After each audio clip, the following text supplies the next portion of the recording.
సర్పంచ్ అనకు నీ తుప్పులు మొత్తం నా మీద పడతాను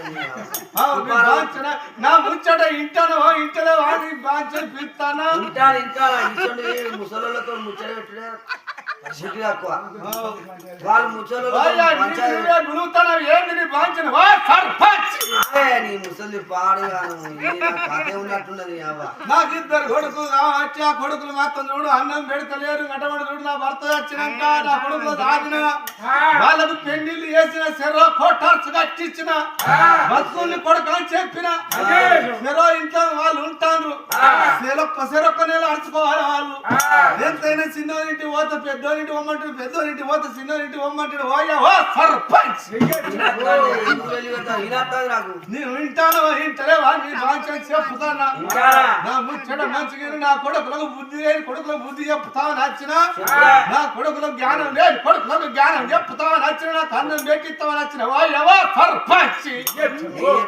పాడుగాను ఏమనంటే ఓ సర్పంచ్ అంటే సర్పంచ్ వచ్చింది కోసం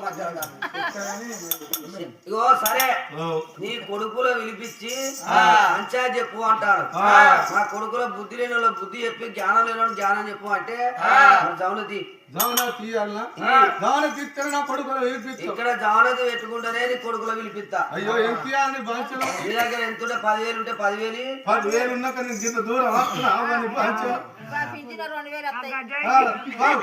10,000 అడుగుతాను ఎక్కడ తెచ్చాను 2,000 నీ బాధ్యత ముసుగు పెట్టుకోవాలి షర్ట్ వేసుకోవాలి గజ్జలి అంటారు గజ్జలి సర్పంచ్ ఇవో ఎంతైనా కానీ మొన్న నెల కింద వచ్చిన పింఛన్ పైసలకి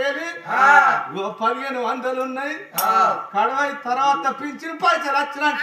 బాంచన అయితే నా కొడుకుల పిలిపించి మాట్లాడాలని బాంచ ఓ సర్పంచ్ ముసలి దగ్గరికి పోనేవాడు ముచ్చట పెడతాను దూరం ఉండాలి కానీ తుఫాను పడ్డట్టు పడతాను మీద మొత్తం తుప్పు